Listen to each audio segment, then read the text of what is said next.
My God. What's up, my man? How are you? What's going on, buddy, man? How you doing? I'm doing great, bro. Great minds think alike. Yes, sir. Yes, sir. Always go Rockets, baby. It don't matter where I am. My man. How's life in LA, brother? Man, it's different. Life in LA is very, very different. Everything out here is about the hustle, man. But it's good. It's really good. I love it. That's good, I man. absolutely. Yeah, man. How you doing? Huh? What'd you say? I didn't hear you. I was asking how long you been out there. I just made 2 years in February. Oh man, that's awesome. Yeah, man. Absolutely. It's all love. That's awesome, man. We missed you out here in Houston, man. I know it's been too long, brother. I need to come and visit, man. Yeah, man. We'd love to have you, man. But not right now. It's too crazy right now to be traveling. Oh, yeah. No, I'm not going anywhere. I got you. I got you. Put in all this. Everything good on your side? Yeah, absolutely. I got married not too long ago, so wifey doing great.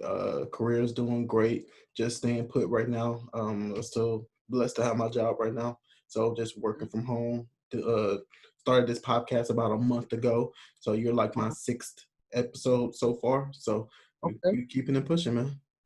I love that, man. I love that. Keep going, man. Definitely keep going. I'll support all the way. Absolutely. I appreciate it. First of all, happy belated birthday, my brother. Appreciate happy you, my belated. man. It was March 4th, man. How are you? How old are you now? 34, man. Nice, man. That's beautiful, man. Yeah. That's beautiful. Awesome. How you feeling? You feeling any older? Feeling any wiser? Wiser, yeah. Been through more experiences, of course. Mm-hmm. But God's still good. I'm blessed. I'm healthy. You know what I'm saying? Good. Got a beautiful boy, so I really don't want for anything. That's awesome, man. How old is your baby boy? He's 16 months old. 16 months, man. Congratulations, man. Yeah, man. No, 18 months. I'm sorry. 18 months. Don't let the mother take me out. But yeah, man, 18 months. Yeah, but he's everything, man. Congratulations on that, man. I mean, all of us are adults now, like you having a kid. Michael, Mitch, and Ariane, they got their kid going. I think they're almost 2 years old now. Yeah. Man, this is amazing, man. I love to see the people that I came up with in this industry, strive and do bigger and better things, and also seeing them grow with a family, get married, do all these different things, man. Those are awesome, man. Yeah. So, did you get a chance to see the script that I sent you? Yeah, I'm looking at it now. Okay. Yeah, it's nothing. I'm still figuring out the premise. Every conversation I've had has been different. Yes, we followed the script, and some we just completely threw the script to the left, and we just winged it. A genuine conversation. We're just talking and chatting as if we were sitting in the MA area, just chatting it up. Back in the day. You know what I mean? I'm with it. Awesome. I'm with it for sure.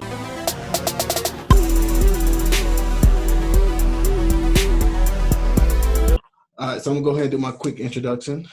Okay. Welcome to another episode of the It Up Podcast. I have a very special guest on the line right now, Mr. Edward Hill. Welcome, my brother. How are you?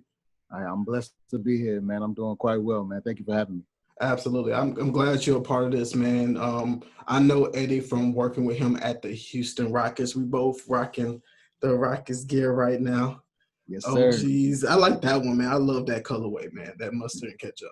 My absolute favorite, man. We got 2 championships in this colorway. Oh, absolutely. Absolutely, man. Who's your favorite Rockets player? Oh, man, that's easy. All times or right now? But all time, then right now. Okay. So, of course, it's Hakeem, man. Okay.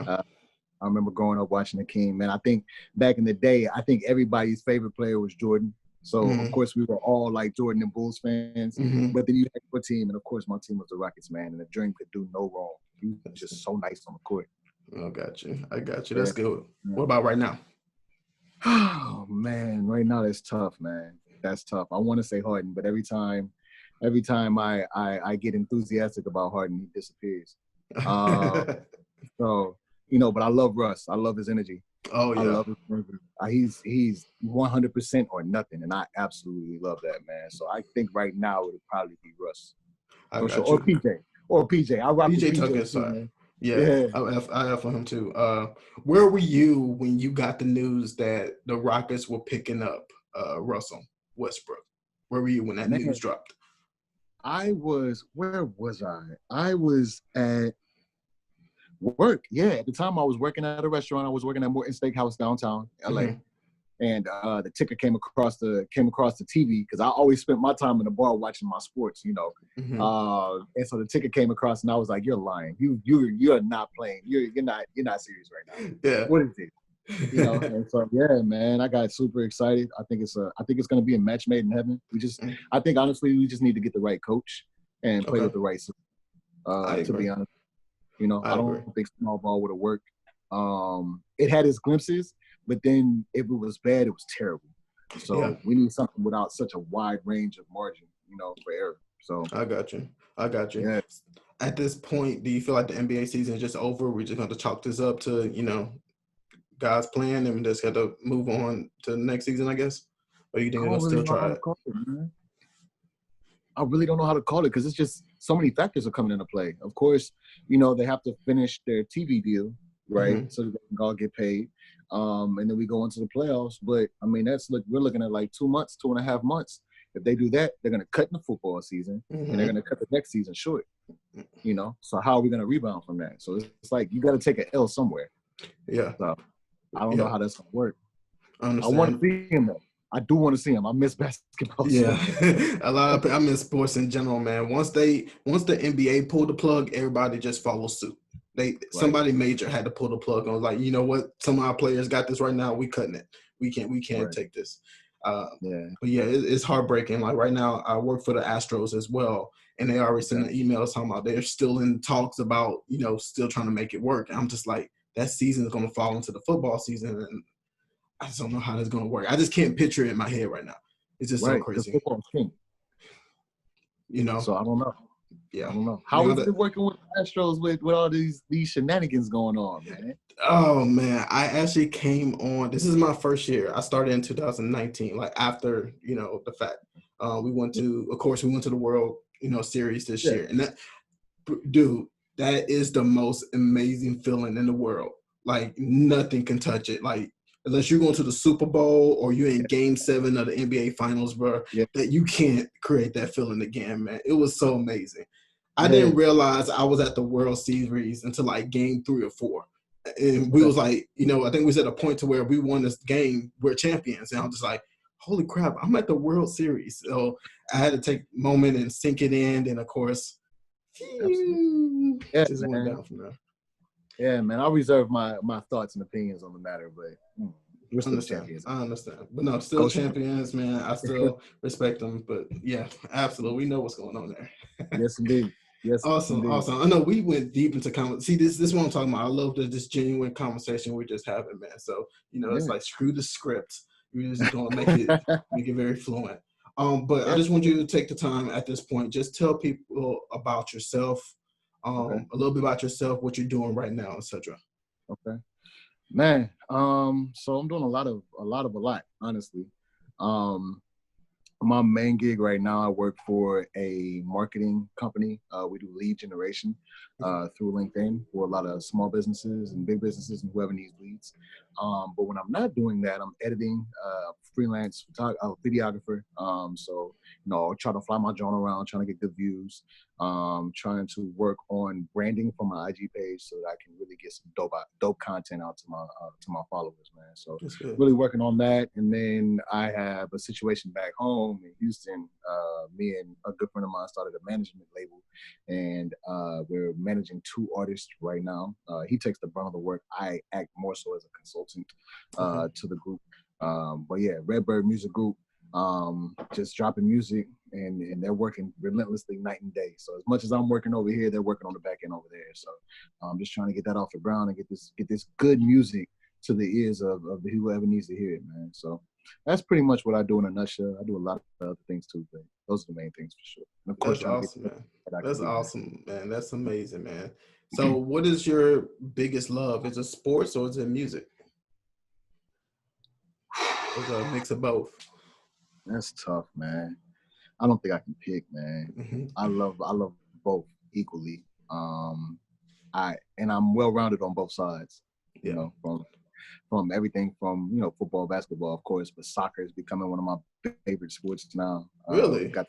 Yeah, yeah. We got LAFC out here doing really, really good in the MLS. I love to watch international soccer, of course. International football, of course. I think my favorite team is PSG. Okay. I really like Neymar, and I like Mbappe too. So, really getting into soccer. I think getting back on FIFA helped out with that a lot too. Yeah. But yeah, I really love soccer, man. So we can go down the line on that, and then music. I mean, we can talk music all day, man. I think they're both equally my first love, man. That's good, man. I used to love when like you, Danny, and Michael, and I walked into sports not really knowing much. Of course, I was a football player. I knew much about football. Then I transitioned to the Rockets. I'm just like, I have no idea what's going on. I watched it, but I just didn't know the technicals of what was happening. So, Michael would be like, hey, man, you seen this? And I'm like, I have no idea what you're talking about. What's a foul? I don't know what that means. It was just like these little technical things I just didn't know because I just wasn't that into basketball. Because it'll be wrestling, it'll be football, wrestling, then basketball for me. Gotcha. And I just watch it like for the competitiveness of it. But I love when you guys were chatting, then you and Danelle used to banter, talk about music, every now and then. You used to make fun of her because a little Bow Wow and stuff like that. I used to love those conversations. She loves Lil Bow Wow, man. That's one of her favorite artists. Yes. Oh, she's heartbroken that the concert got canceled. Yes, she is. Postponed. Yeah. I know she was excited to go see that one. I actually saw when the Millennium Tour, when it came around with B2K, she was like thrilling about it. And I'm a big B2K fan. I never saw them live. I just love shows and productions overall. Yeah. But I was very disappointed in the show. They came to Houston. They came to Houston, man. Chinga came out first. His background, the music video that was playing on the screen didn't match the song he was currently singing. I was like, that's one call away, and he's singing right there. I'm like, what? Who is running the boards back there? And that's terrible. I think Ying Yang Twins their set was perfect. They just had a lot of fun, man. They're old, but they still made it work, man. Yeah.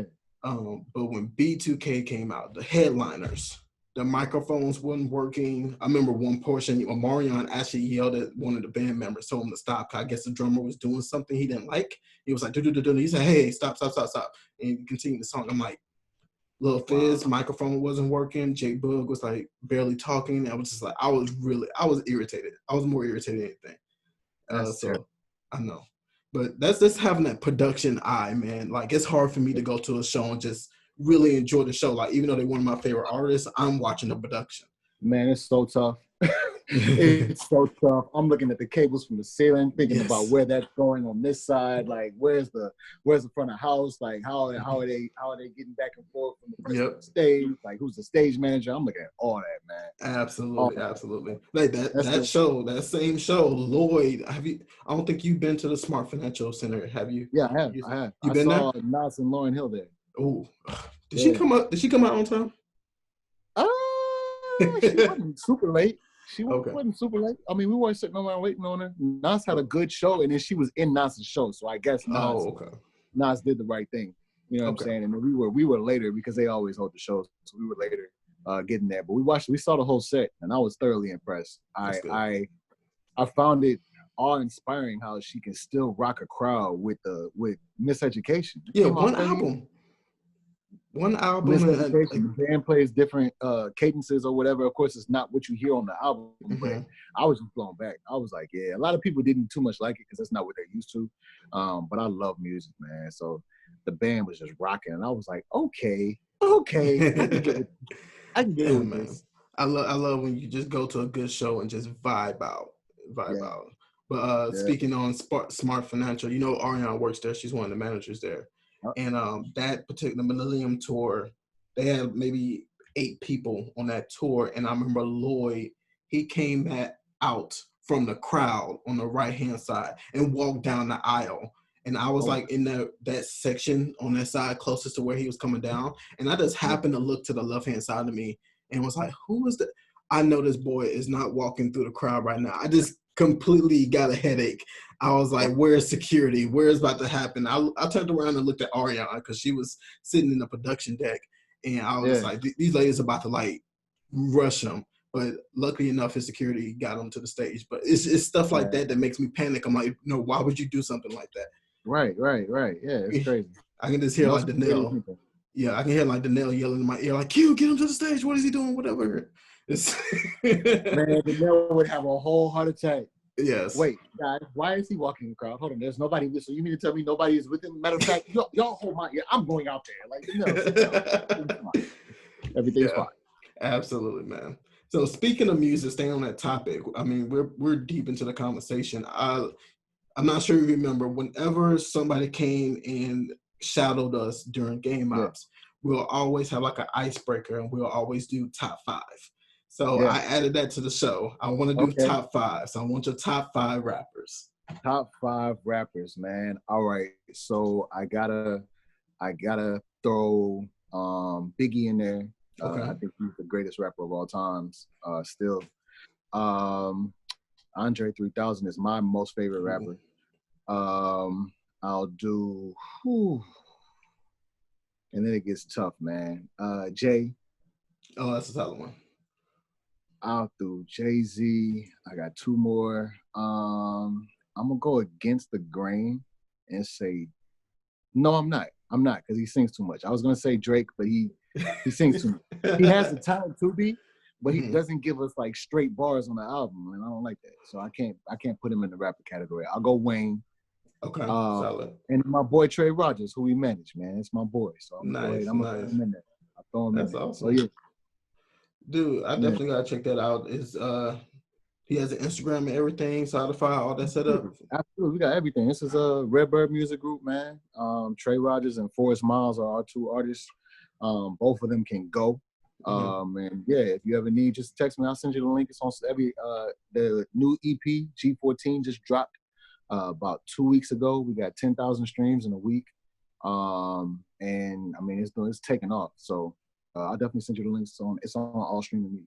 Absolutely. I love listening to new artists, especially my lady. My lady put me on to a lot of artists. Like, she listens to American music, but she loves like going international, like Russian, Tokyo, stuff like that. So I love her because I'm with her, because she always brings in new stuff. You know, everybody just listens to Drake or the top 5 or whatever Spotify spits out through their playlist, but she'll bring me something new off of SoundCloud. It's like, hey, baby, listen to this. Yeah, obviously. Absolutely, she got the ring already. Yeah, man. But I absolutely love that. Listening to something new. And like a good example is when Calvin Harris came to the States, Bria put me on to him like 2 years prior. And that was before he worked with Rihanna and everything. Like, she was listening to his music. And I said, hey, baby, isn't it the Calvin Harris guy got that song with Rihanna? He's like, that song is like dumb old. What's another one? LMFAO. Party Rock Anthem. She said that song was a year and a half old before it started popping. She said she'd been heard that song. She said shuffling's been a thing. So it's just amazing that there's music out there. You know, it's popping out there, and it takes a while to get to the States before it gets to grasp that popularity between our groups. Especially if it's different, man. I think we live in such like a trendy society, you know, that stuff that's different really doesn't get an ear until the masses get a hold of it. You know, like, oh, this is nice, you should listen to it. And then all of a sudden they like it. Like, there's been so many times where I've been like, hey, listen to this. And that person will be like, and then they'll hear it on the radio in 5 months and be like, this is my song. Exactly. Lizzo, great example. Lizzo, Truth Hurt's been out for a while. I didn't realize she was at the Grammys with the whole song title on her dress. Then maybe a year and some change later, then it starts to get popping. I'm like, where were you guys at before? Right. She been out here. She been doing her thing. So but it's good to see them rise to the top, though, man. Definitely. Absolutely. She deserves it, man. Did you see like when Chance was performing, before he performed here at the rodeo, Lizzo was supposed to perform as well. And Chance dropped a video where Lizzo was actually interviewing him like years prior, before she was doing music.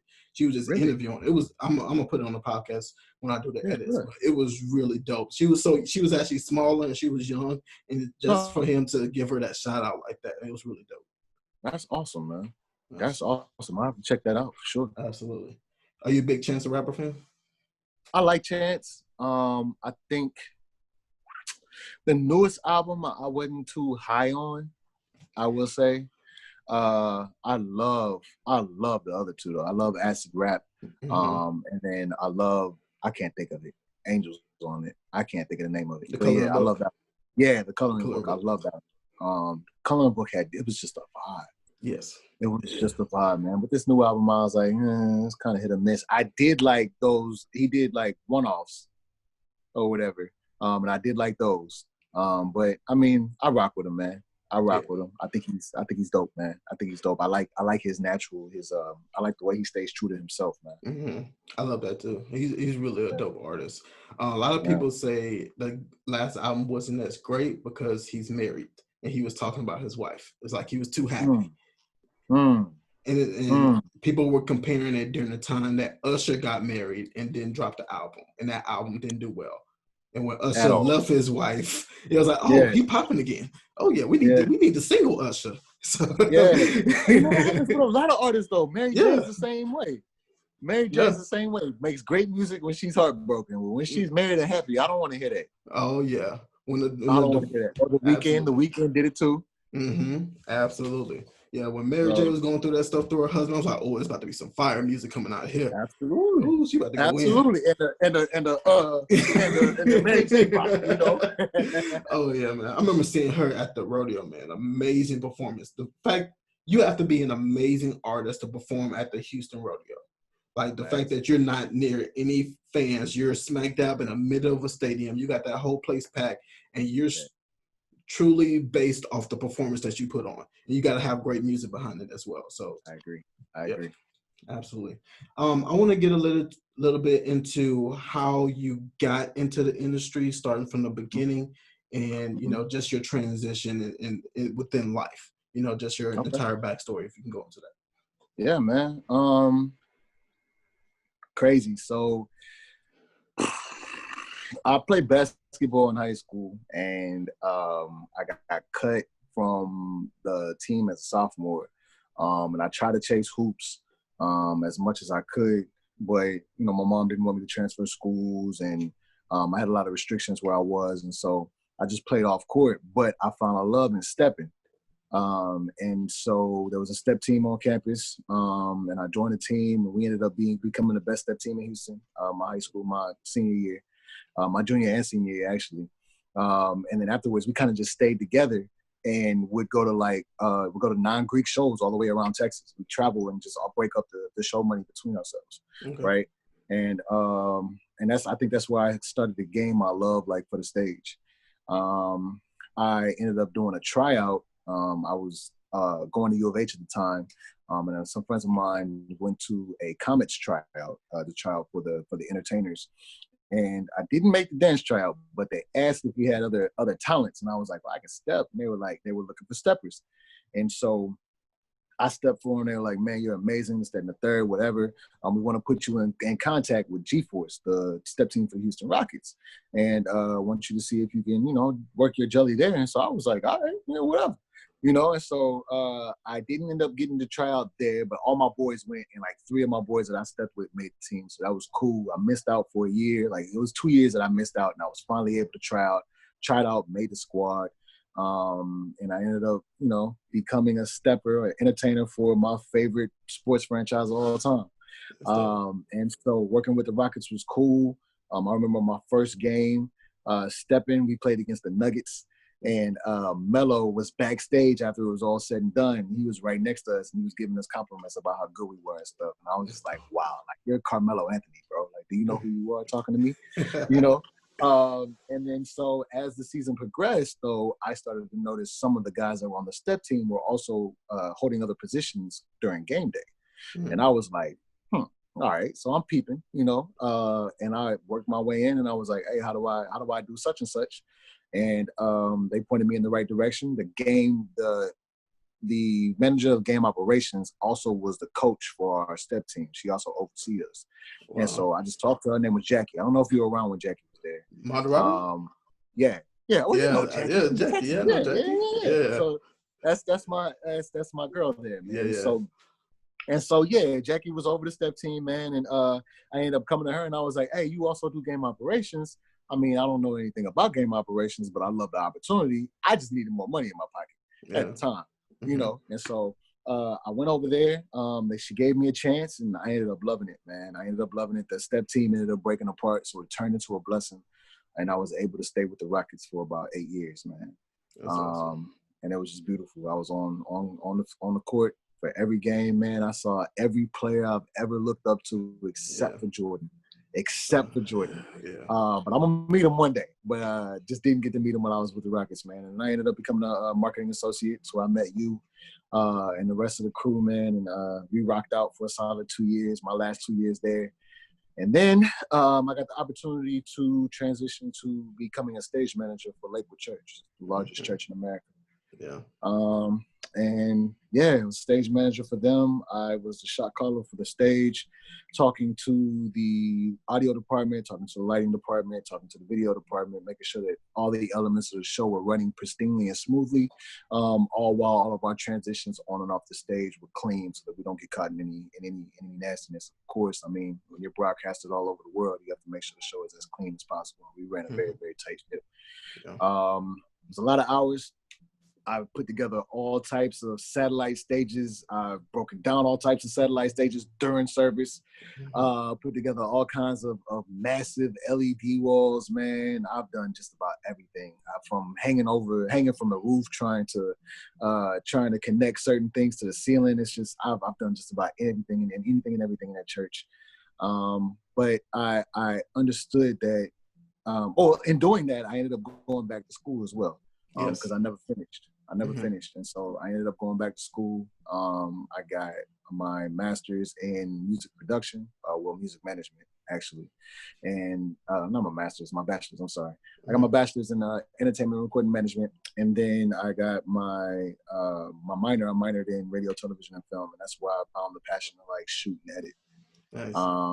And I always knew it was a passion, because that was the thing that caught my eye the most with the Rockets, was that video board.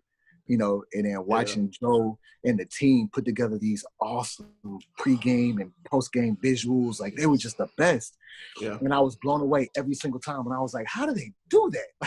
But you don't think, watching that, you don't think, okay, I could do that. Like, no, you don't think that. You just admire it, right? Yeah. And so going to school, I picked up the passion, man. And I've been shooting and editing ever since. It's been about 4 years. And I've been shooting everything I can shoot ever since, man. I tried to move up at Lakewood, but I just don't think I was called there. And something tugged at my heart to move to LA and try to swing with the big dogs. And so now I'm here. That's good. Now I'm here. So, yeah, man, that's a little bit about my story. Hey, man, that's good, man. That's an amazing story, man. When you went back to school, man, we were so proud of you. I remember Danelle was texting me, and I saw it. I was just like, oh, man, because you've been talking about it for a long time. Since I was with the Rockets, you had mentioned it. I heard a conversation. So when you went to go do it, I was like, oh, man, that's a blessing. Then you were doing your thing at Lakewood. I had come to a couple of shows when John Gray was there, and I was just blown away. And I was like, oh, I know the guy who runs this.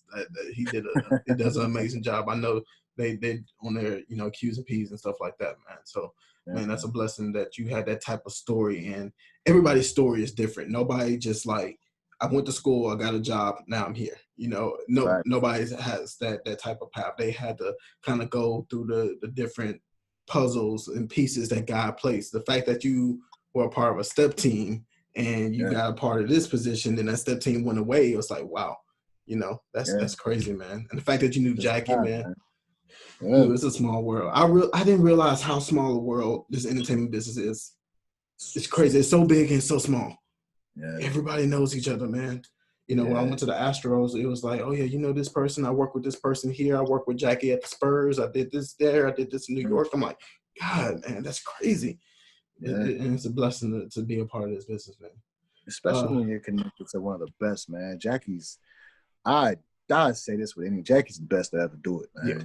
And so, being connected to her, it makes everything so much smaller, because she knows everybody and everybody knows her, because her work speaks for herself, speaks for her. Absolutely. So, yeah, man. Absolutely. I love Jackie. I still get the opportunity to work with Jackie at the Texans, man. I soak it up. I soak it all in. When she first came to the Texans from the Rockets, I wasn't with the Rockets when she was there. She transitioned to the Texans. Me and Jackie wasn't the best, we like butted heads a little bit because I think her and my previous boss butted heads, so I was just affiliated with it. But I just wanted to learn so much from her.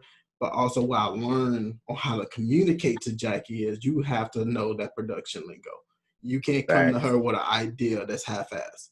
You gotta have facts. You need to have a script. You need the whole run through. And I learned that really, really fast. And you know, Jackie's gotten my ass a couple times about some stuff, man. But she did it in a way it was love to make me better, not in a malicious type of manner. So I got absolute love for Jackie, brother. I owe Jackie everything, man. I was so, when I got to the Rockets, I was so I was an entertainer, man. So my mouth was terrible. I did all types of like crazy stuff at work. I'm at work, not being at work, doing all types of wild stuff, man. Yeah. And Jackie literally pulled me to the side and was like, "Hey, I need you." Like she literally told me, "I see greatness in you, and you're never gonna achieve it if you don't grow." And so I'm here to help you do that. And ever since then, man, she's just been my guiding light, man. I owe everything. I wouldn't have been able to go back to school and accomplish half of the things I would accomplish without her, man. So that's dope. I owe her a lot, man. I owe her a lot. So what Jackie is to you, Danelle is actually to me, because Danelle, even after my Texans thing and all that, you know, she of course brought me back to the Rockets, because once you kind of leave the industry, it's just like you feel like naked a little bit. It's just like it's like, nobody don't want to talk to you. You're not in the circle. You're not there. It's like out of sight, out of mind, man. I went through that for like a year, and I didn't beg Danelle, but I just consistently stayed in contact with Danelle. And when that opportunity came for me to hop on the Red Ops squad, I took it, and you know, she brought me on, of course. And I remember that day that she brought me on. 3 days, I did the interview, and like a week later, they sent that, you know, generic email that's like, sorry, you don't meet our interests, you don't meet the qualifications, we chose somebody else. Bro, I legit teared up. I was in tears. I was in tears. I was like, there's no, that was my last chance to get back into this business, man. There's no opportunity anywhere else. Then Danelle called me 3 days later, and it's like, hey, Q, we want to bring you on this. And I know I was stuttering and crying over the phone, and, you know, I thanked her so much, man. And I just stayed under her. Like, I was like, I want to do everything. And she was always my mentor. She made sure, and I did, you know, I was learning the right way. I was doing what I needed to do. And, you know, even if, you know, she looked out for me for jobs outside the business as well. She was like, hey, what about doing a teacher? What about doing this or whatever? And she was just, we just always stayed connected and had that relationship outside of the Rockets. And that's why I appreciate it from her. So she's amazing, man. Yeah, absolutely, man. Absolutely. I love to hear that, because Danelle, it's like my little sister, man. But yeah, or just like a family member, probably like a cousin. I would say Danelle. That's my girl, man. I love her so much. You see so much Jackie in her, man. Oh, absolutely. Absolutely. Yeah. I was talking to her. I was like, you know, mentorship is a big thing in this business, because you have some people that feel threatened. They don't want to, you know, help somebody else, you know, improve in life or get to where they need to be to potentially take your job one day, because they feel threatened. It's like job security. I'm like, no, it's plenty of opportunities out here for people. It's plenty for everybody to eat. So just, I don't like messing with people who have that type of philosophy in their mind. It's just like people who just willing to teach and also continuing to learn. You know, you're not above everybody. Everybody is your brother. Everybody is your sister, man. You are here to teach and mentor and grow. Yeah, so true. Very, very true. All right. What is your best story from your Rockets days? And any story you want to pull, it can be about an interaction with a player, interaction with a certain skit that you were in charge. I know you got 8 years to pull from. Just if you don't have to be the best. This one that comes to mind. Just a story from your Rocket days, man. Oh, my best story from the Rocket days. I have so many. Oh man. I told this one. So before y'all got there, before I was at MA, I told you that it was like part of the step team. We're the game operations guys, and so it was me and 2 of my boys. And we used to cut up every single game, but it was not a game where we weren't doing something we had no business. But one of my guys' name was Matt, and Matt, this was 2007, that the year we went 22-0. I think so. Yeah. It was an 07 season. We went on this win streak. We got hot. We got real hot, and it looked like we were about to do a lot of damage. And so all of us were excited. I think around game 10 is when we started walking with our chests kind of poked out a little bit, proud or whatever of our boys doing their thing, talking noise to everybody else. And my boy Matt, every time like an opposing player would come by, he would be like, not tonight. every single time, back in the back, right? Okay. And it never failed. Like it never failed. He found a way to get face to face with an opposing player and tell him, not tonight.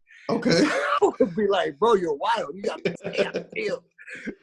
And so we beat the Lakers. We beat Kobe and the Lakers. That was game 22. And I'll never forget that. They put the 22 on the court. And that was wild. And then the next game was the Celtics. And he saw Eddie House and Paul Pierce walk around the corner, and he hit him with that, not tonight. And when I tell you they whooped our behinds, they broke that streak like it was nothing, man. And after they broke the streak, Eddie House came flying into the bomb area, bust through the door, and was like, "Who was that talking all that noise?" And he ran up on Matt, bro. And we couldn't save him. It's Eddie House. You on your own, Playboy. Oh, wow. But that was hilarious, bro. And I'll take that. That story just makes me laugh every single time because Eddie House has so much passion on his face. And instead of talking noise to the players on the court, he came back and found Matt, an $8 an hour employee, right? Yeah. He came in and talk noise. It was hilarious. Like all of us. So Matt was here, and the rest of us were sitting in our folding t-shirt circle, and all of us like backed up just like and started laughing at that man, and he didn't know what to do. He looked like he pissed on himself, man. But yeah, it was funny. And then Eddie House they ended up trucing or whatever. He just ended up talking noise or whatnot. But yeah, that was hilarious, man. It was probably one of my funniest moments. That's dope, man. That's one thing I love about working with great groups at our job, man. When you just have a solid group of people, you have memorable moments like that you're never going to forget. And you work with solid individuals that you stay in contact with. Like there's some individuals I'll work with that I'll probably never talk to again ever in life, but there are some solid ones like yourself, Michael Mitchell. I miss Danny, Ariane, all those, bro. Those are people for life, man, that if they ever reach out, man, whatever you need. Whatever you need. Absolutely. That is awesome. So how was that transition going from sports to a church? You're running one of the biggest churches overall. Was it the biggest? The biggest in the nation, yeah. Yeah. How was that transition going from that field to now running a church as a stage manager? Very, very different. Okay. Very different. All of a sudden I was the new guy again, which I haven't been in a decade, so getting to know everybody, trying to figure out like different relationships and personalities and how I can talk to this person. And you can't really talk to the people in the church like you can at the game, so trying to like mind my light, mind my tongue and figure out, how to move at the bottom of the totem pole and try to move my way up.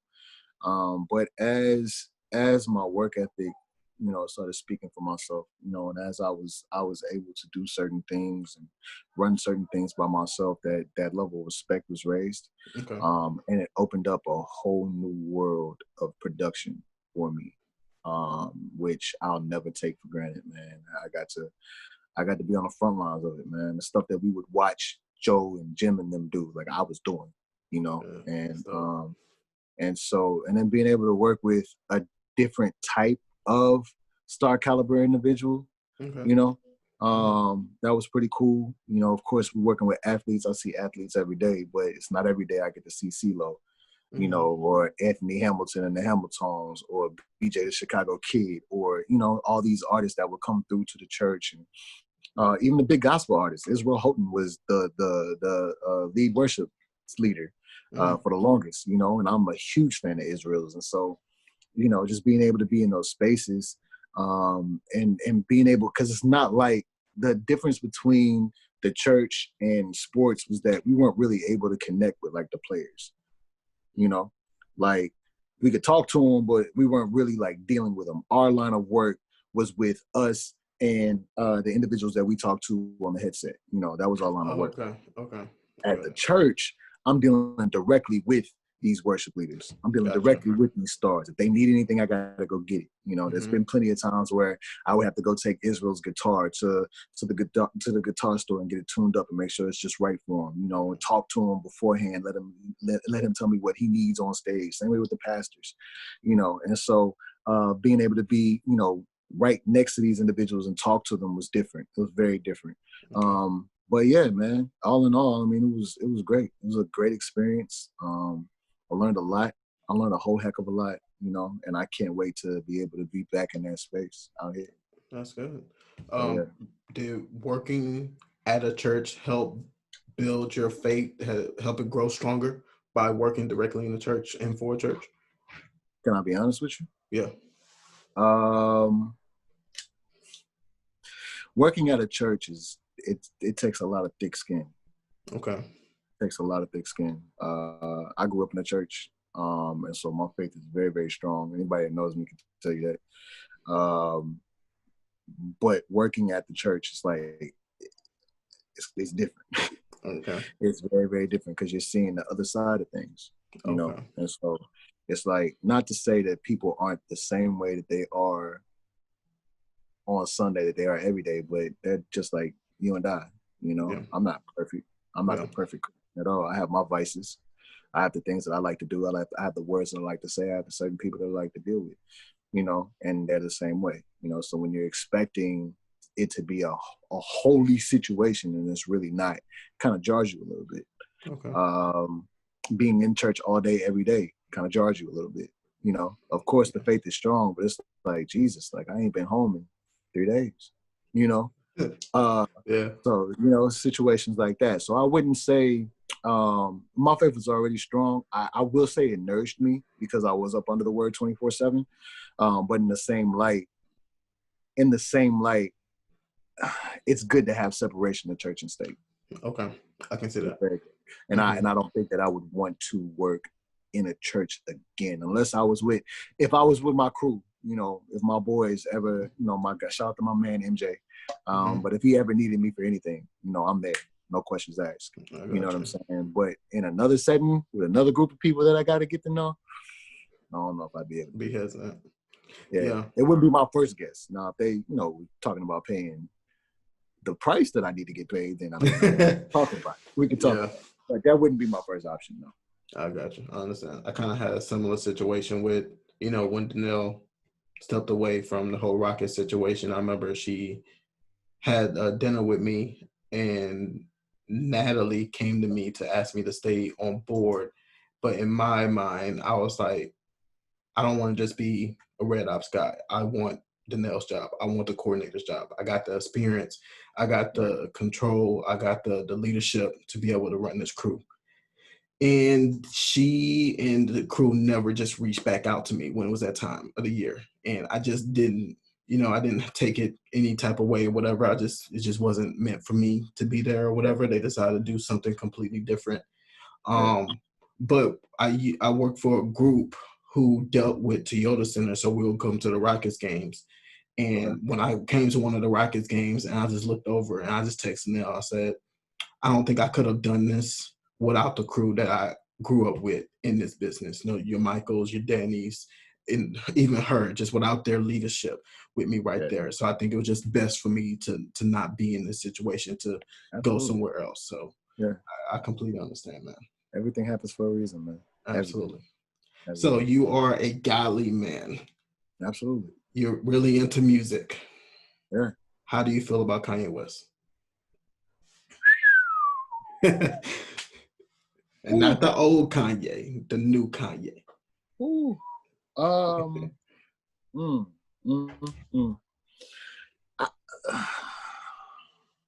At first, with what he's doing now, I didn't agree with it. I wouldn't listen to it. Okay. I didn't want to come close to it because I didn't know if it was a stunt or if, you know, it's going to be long term, or what is this? Like, what are you doing? You know, because Snoop Dogg came out with a gospel album too, but I didn't listen to it. Yeah. You know, and so I don't care what kind of awards it won. That's not what I want to get my experience from the Lord. That's not who I look for my experience with the Lord.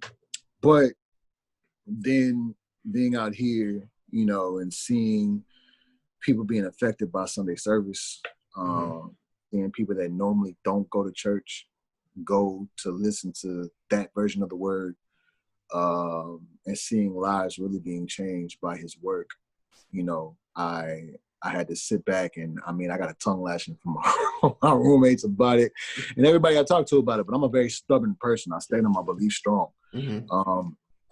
But I had to sit down and think about it. And, you know, you judge a man by his fruits, you know, and his fruits in this season are very ripe, and they're touching lives. And so I can't deny that. Now, will I go listen to his church album? No, I'll listen to Sunday service album all day. But I'm not a fan, but I respect it. So yeah, I'll take that road. I got you. I agree with you. When it came about, it was just like, is this temporary? This a temporary gig that you're doing, gimmick that you're doing for right now? And you know, and it wasn't too far-fetched because he started, you know, similar to having some type of gospel music in his thing. That was his background. So it was just like, okay. But did you listen to his album at all? Hear anything? I've heard people listen to it. I haven't read it, me personally. You're not missing anything. There's probably one or two joints on there that's not even memorable. I can't even think of the names on them. But I think I wanted more of a DJ Khaled style album from him. Kanye West, DJ Khaled style, that had gospel artists on the songs. It was Kanye rapping, but I was just like, put Lecrae on there, put Kirk Franklin on there, put, you know, Tamala and all these other amazing artists on this album. And he just went left with the vision that I have. I was excited about it. I was like, maybe this is going to be the Jesus Walk, you know, part 2 type of situation. It didn't hit the mark where it needed to be. Then he started. Sunday service album is incredible. Wait, there's an album? Yeah, the Sunday service album, like the choir. So they dropped the album. Okay. Yeah, I didn't know that. Sunday service, the choir has an album, and that is amazing. Okay. That is amazing. They do. I mean, it's pretty much what they do when they're on stage. You know, they take classic songs and turn them into gospel songs, type situation. But Kanye's nowhere on it. He doesn't rap or sing on it at all.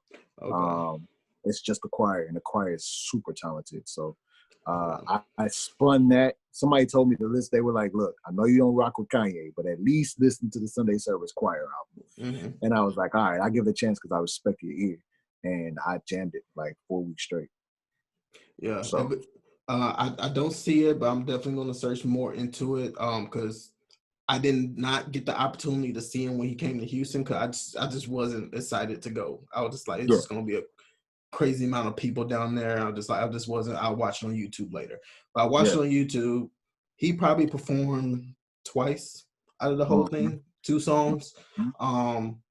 But the choir definitely killed it. That choir, they did an amazing job, man. They remixed Say My Name. I was like, God, this is music right here, man. So it was definitely an experience, just watching it from that standpoint. Yeah, but I'm telling you. How did you feel about him taking that and taking on the road? You felt it was a positive impact on the people that were able to attend and also view it? Yeah. I mean, from everybody that I know that went, that has gone, I know a couple of people that are in the choir. It's an amazing experience. It's definitely an amazing experience, and it's different, you know. And then for individuals because the thing about the church is church folks will drive you as far away from the church as possible. And we all know that, you know, church folks, holier than thou folks, really put a bad taste in a lot of people's mouths when it comes to like going to church, you know, especially if you're not, you know, Bible thumping 100% all day, every day, you know. And most of the time, those church folks aren't either. They just need somebody to talk about or point the finger at, you know. But that's none of my business, not my job to judge. Mm-hmm. But a lot of those type people drive people away from the church, and those individuals that never want to come to church go to that Sunday service, you know, and they're blessed and they love it. There's been plenty of people. There's been people I know that don't even believe in God, but go to the service and they felt something, you know. And so it's like I can't, you know, I can't knock that. I can't hate on that or judge that. You know? Absolutely. It's all about bringing people to him. You know what I'm saying? At the end of the day. So if that's what you're doing, then I respect it. And am I gonna, you know, buy tickets to your show? Probably not. But yeah. But I'll listen to your Sunday Service Choir album. I'll listen to that. And I'll definitely respect what you're doing, man. So I honestly do hope he keeps it up, to be honest with you. I hope he keeps it up, man, and I hope he keeps changing lives in this way, because I mean, the world needs it. I got you. So as much as some of us may not agree, the world needs it. So I respect it. I got you. All right, we're gonna go ahead and play a game right quick. This is called One Has to Go. I didn't put it on your script because I was still trying to figure out which one I was going to do for you. So One Has to Go is I'm going to give you 4 items or people, and you're going to have to choose one of those items and all of this work to go away out of existence. Okay? Wow. Okay. Yeah. Okay. Okay. So now that I have your top 5 rappers list, makes it a little easier. All right. One has to go. Jay-Z, Nas, Tupac, or Biggie? Tupac. Tupac out of here? Yeah, Tupac. Bro, you in LA, man. You can't say that loud, brother. You can. Hey, I've had plenty of arguments out here. Yeah, Tupac gotta go. Really? Wow. Yeah.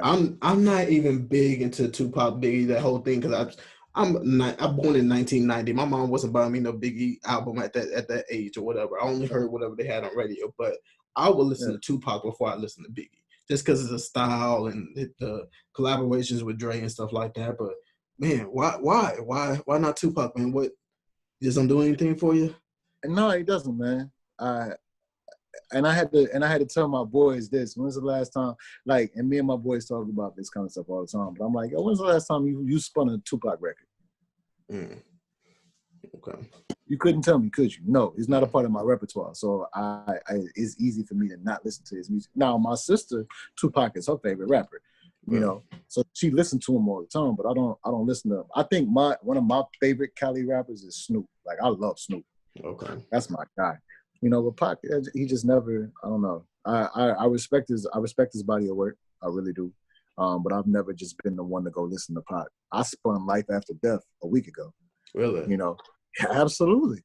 Okay. I love Big, man. I love Big. I love how he delivered his rhymes, man. Okay. And I love how he told those stories. But Pac wasn't never just my favorite rapper. You know, I respect him though. So you love the poetic type of artist. So your 3000s, your Waynes, man. These guys that just spit those stories, man. Yeah, tell these stories, man. I love that. What were your thoughts on that last Wayne album he dropped not too long ago?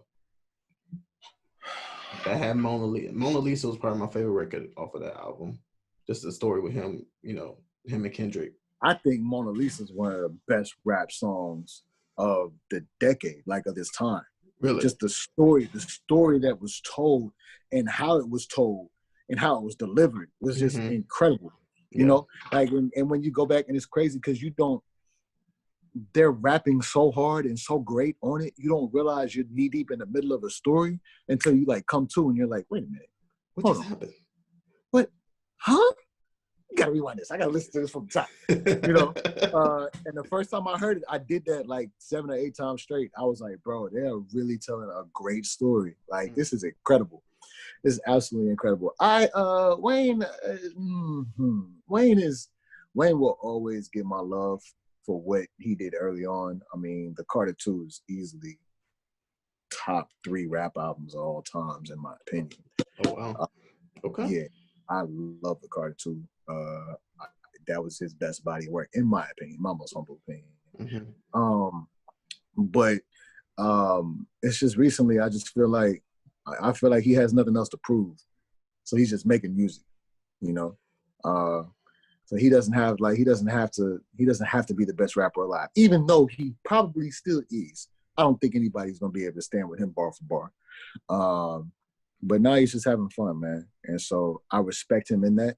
And I appreciate him for doing it. And I'll bop on a couple of songs that bop, and I'll just skip the others. Yeah, like I love the fact that he's transitioning to a media personality now with his Young Money Radio. I think that's perfect. Like I think that's perfect for him. He's a legend, somebody who's done a lot of interviews, who's very verbal, and he can bring in those artists to have those conversations. I think the last conversation he had was with him and Eminem, when they had a conversation about them looking up each other's lyrics and just having so much respect for each other, just to really look at them like, wow, this guy put this together. And that's crazy to see, like, legends like acknowledge each other on the work that they do. Like Jay-Z saying, like, man, I wish I can do that. Or Wayne, like, man, I wish I can do that. Eminem's like, man, I wish I can do that. And it's like, you guys are the best. What do you mean? What do you mean you can't do that, bro? People trying to be you. You're the pedestal people trying to reach, but you're trying to, God, you wish you could do something else, man. That's crazy, and that's humbling to hear somebody say that. I agree. Absolutely. I agree. What? Same game, still one has to go. All right, so you said Tupac was out of there. All right. Yeah. One has to go. 90s R&B, 2000s R&B, 90s hip hop, or 2000s hip hop. One has to go.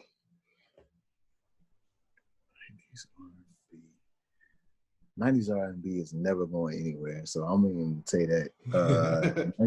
Hip hop, Biggie's in there, and early J is there too. Oh man, 2000s hip hop or 2000s R&B. That's your Nelly's, your Ludacris's. Please. I think Carter 2 falls in that category. Carter 2 falls in the 2000s hip hop too. 2000s R&B though. Let's see. That's looking like the weak link. Oof. That's looking like the weak link. 2000s got some nice R&B Jones though. But I'll take 90s R&B over 2000s R&B any day. So yeah, 2000s R&B gotta go. So you're getting rid of your Fantasias, your Keisha Coles, your Mary J. Blige, that Be Without You. That was a joint where she was like a little fast paced and fun. Your Mariah Carey's later in the game. Your Maxwell Pretty Wings, bro. Hey, beautiful song. Bye. I went to that concert. It was a great show. You gotta go. Man, all right. So all right. So that was one has to go. All right, the next game is versus. So versus is I'm going to give you two items and you're going to pick one and tell me why one is better than the other. Okay? Okay. All right. That doesn't work for you because you're a big NBA fan. So huge NBA fan. Are you a big soul music fan? Like, you know, your neo soul music? Absolutely. D'Angelo's one of my favorite artists. Okay. Erykah Badu versus Jill Scott. They just had their versus battle. And that was a vibe. It was amazing. A vibe. It was amazing, man. Yeah. I think I love their camaraderie, man. Like how they just bounce off each other. And it was just like you were watching two sisters just play their discography, man. So I enjoyed it. If I have to pick between the two, it's very, very difficult because they're two completely different artists within the same umbrella. But I can't be without Jilly from Philly, man. Really? I can't be without her, man. I love her too much. Okay. I love her too.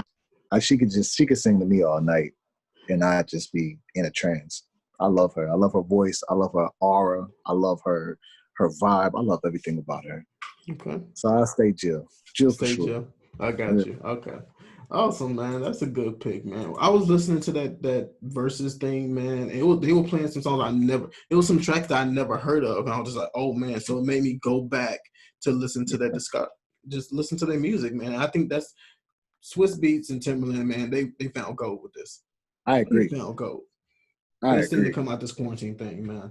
Yeah. Awesome.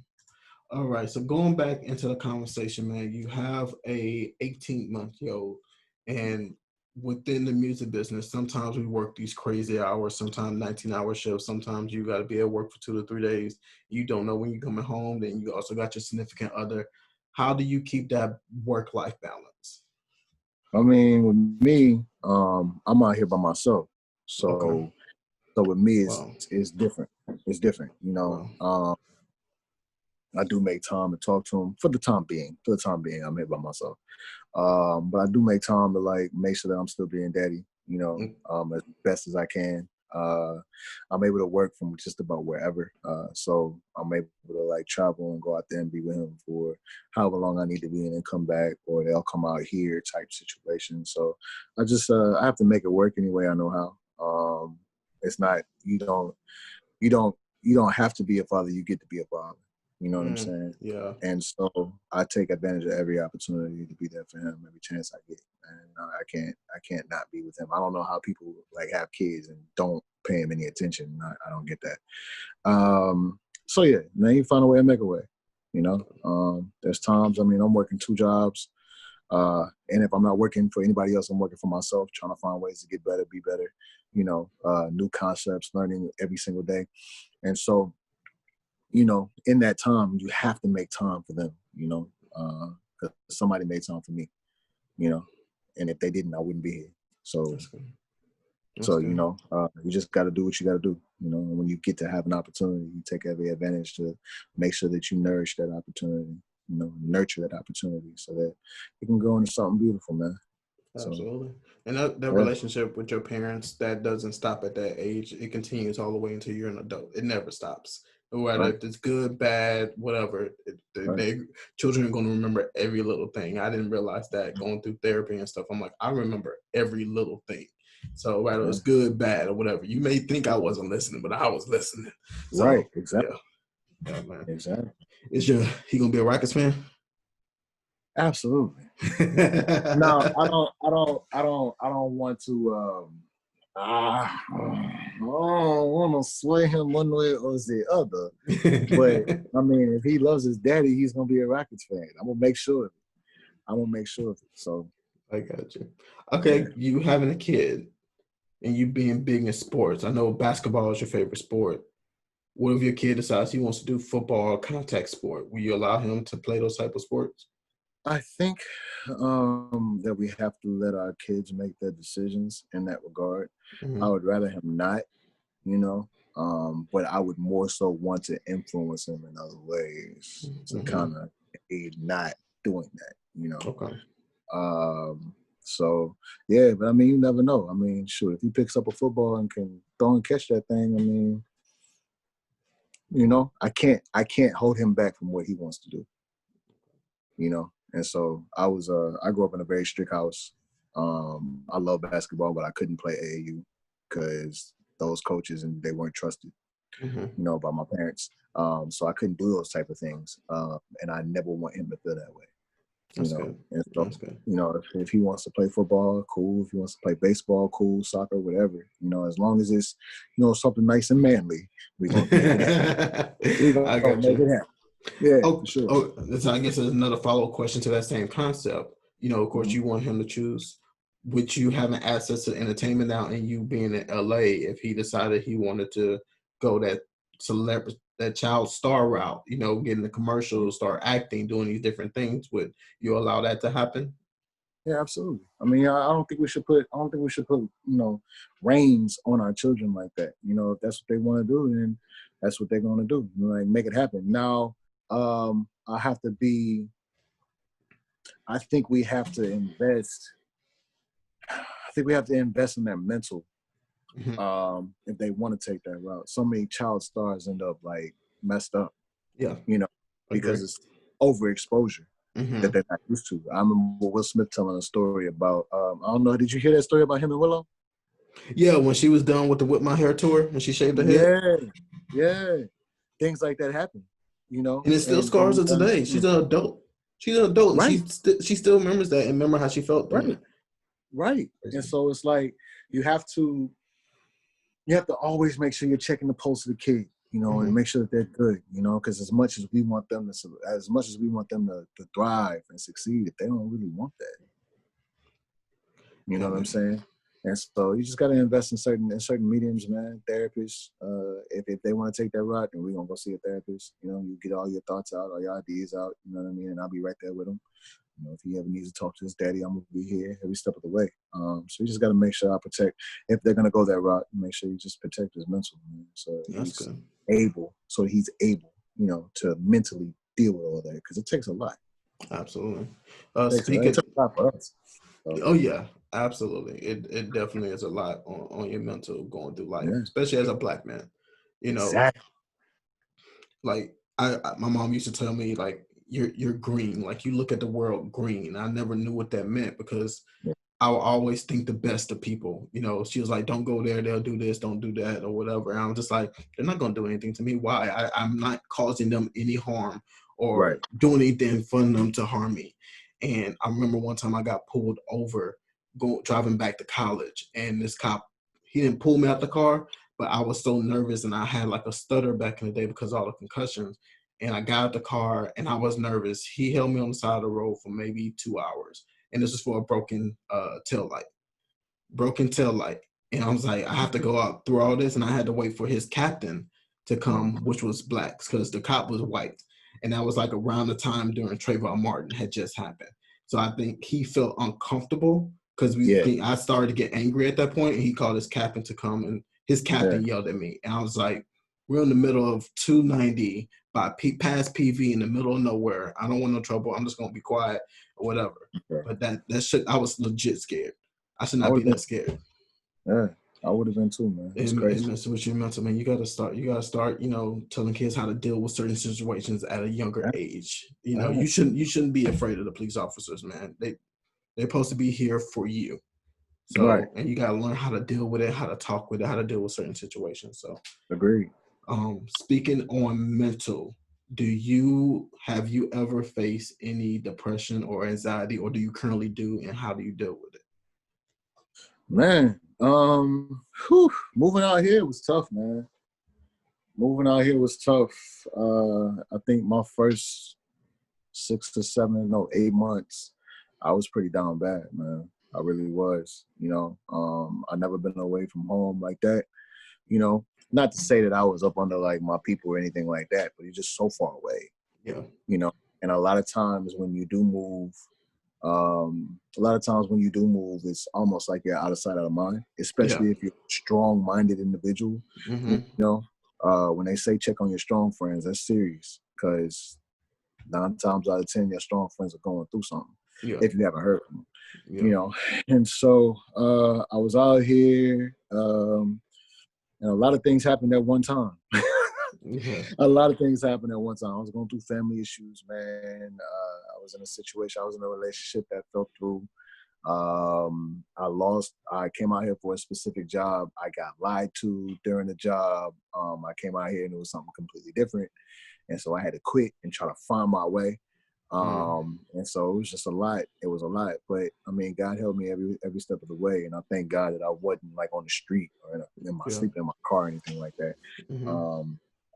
But it was tough, man. It was tough. Life was completely different. My world got shook completely, and I really didn't know what to do, man. And I remember calling my sister, you know, and she already knew what was up. Like she didn't even need to hear anything from me, man. And she helped pull me out of it. And so,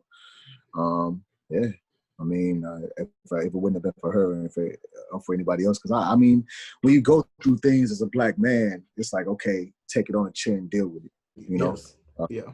It's like you're the dominant species. You're a Black man. You know what I'm saying? You're supposed to be able. You're Superman. You're supposed to be able to get through whatever. You know. So if it happens, all right, cool, keep on ticking. But after a while, like come like the 11th round, taking all these haymakers, I'm a buckle. You know what I mean? Yeah. And so it's good to have that person in your corner to help get you back right, so that you can get back in the fight. And that was my sister.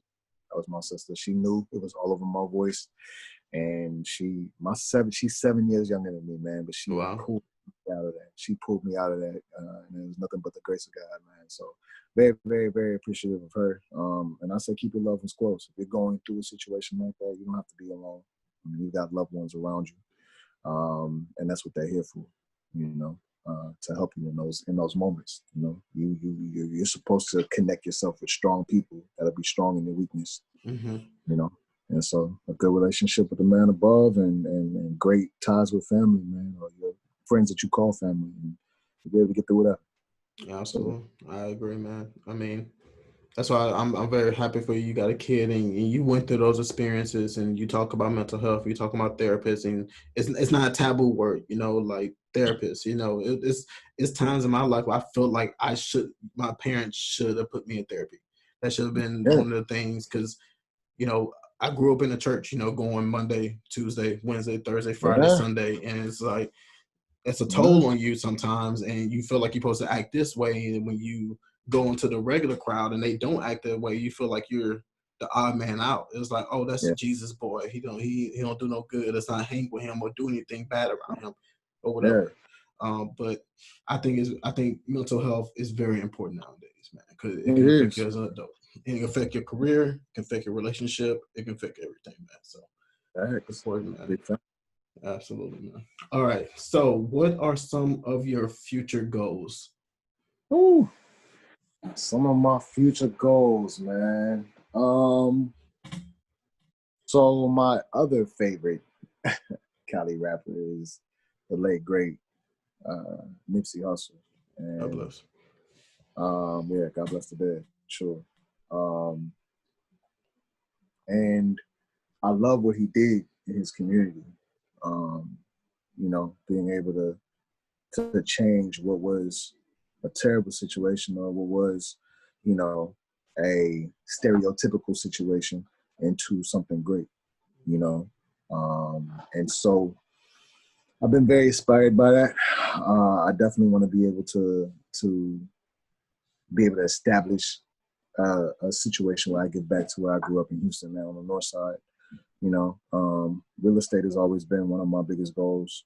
So when I get into that, I definitely want to be able to have a situation on the north side, coaching young boys up, getting them prepared for college, or getting them prepared for the next step. Because on the north side it's different. On the north side is different. It's not always, go to school. There's a lot of kids that get stuck on the north, man. Where I'm from, there's a lot of kids that get stuck working. You know what I mean? And then it's like, okay, I'm gonna work all day, every day. I'm gonna hustle. I don't have to go to school. I'm making money. A lot of kids do that, man. And I wanna get them. I wanna put them in an opportunity to succeed, man. Like this is you're about to graduate high school. This is what real life looks like. So how do we get you to where you gotta go? Type of situation.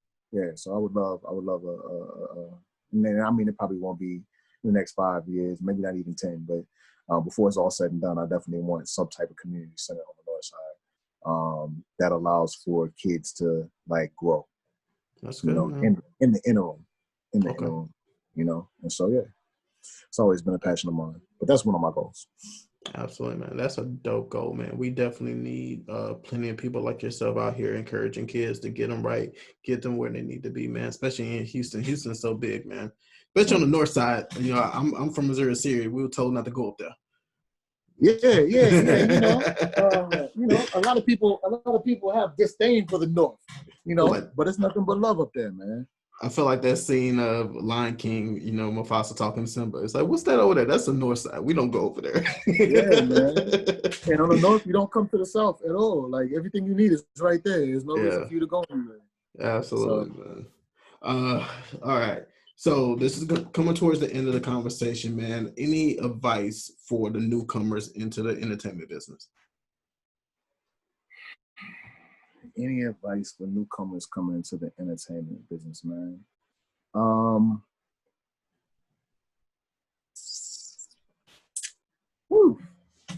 Find your crew, man.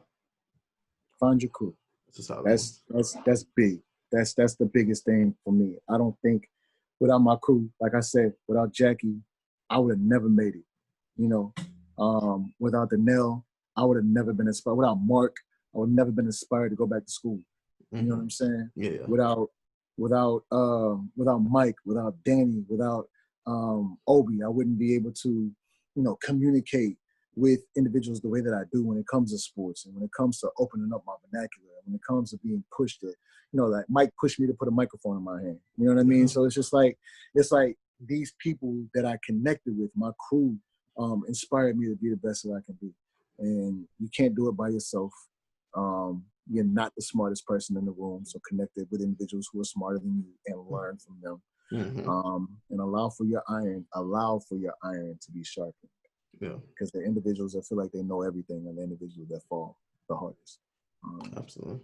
Allow for your iron to be sharpened and sharpen it frequently, and find your crew, and y'all grow together, man, and it'll be beautiful. Definitely. That's dope, man. That's beautiful, man. Eddie, man, I really appreciate you hopping on, man. This is an amazing conversation, man. This was the purpose of me doing this podcast, to have these type of conversations, to create this type of content for people that just don't know what's out there. You know, I didn't know what the sports world was. I didn't know what the entertainment world was and what it had to offer. But having this type of content where people would come chat and listen for 45 minutes to an hour, people just chat and have fun and listen to stories and just have a good time on the ins and outs of this business, right? It was good, bad, etc. And it's not a cookie cutter way to get into the business. So, I want to take this time for you to promote whatever you got going on, your artists, everything. Drop your social media, etc. I'll leave it to you. Awesome, man. So yeah, I'm Edward Hill II. I go by EJ. You can find me on Instagram at echill.junior. I will be dropping new, fresh content starting summertime, so be on the lookout for that. Redbird Music Group is the squad. Check out Trey Rogers. Check out Forrest Miles, man. Two of the hottest rappers coming out of Houston. Not on your typical Houston main hold up. Like, these boys actually have something to say. I've been told plenty of times that Trey Rogers is the Houston's version of J. Cole, man. So definitely, if you want good vibes, you want good raps, man, definitely check us out, man. We're moving and shaking. We're headed to the top, man. G14 just dropped. Check that. How the Summer is out by Forrest Miles. Check that. We got more music on the way for you. And anybody who has an ear that's listening to this, please, please, please subscribe to It Up Podcast, man. My boy Q's doing his thing. Much love, man. It's my pleasure to be on this with you, brother. Absolutely, man. Appreciate it. Thank you so much, man. Brother, I pray for you to have everything given to you, man. I pray that your boy grows up to be a strapping young man where in his right mind there's gonna be a fire basketball player, Rockets fan. Man, I pray. Absolutely, man. I pray for you, man. I hope everything's going well from career-wise, relationship-wise, mentally, man. You know, I'm a call away, man. I know we don't stay in contact like that, but just know I'm here. You know, I don't care if it's a 10-minute call, 3-hour call, man. I am here. I like to keep people like yourself in my circle because you guys are amazing. You guys help me be who I am today, and I will always be in your depth. You know what I mean? So, absolutely, man. So that is it for the It Up podcast. Thank you once again, man, brother. You have anything else? No, man, it's all good from here, baby. I just appreciate you having me on, man. Awesome, man. Well, you have a wonderful night, brother, and you have a good one, okay? Most definitely. Love, brother. All right. Peace. That's it.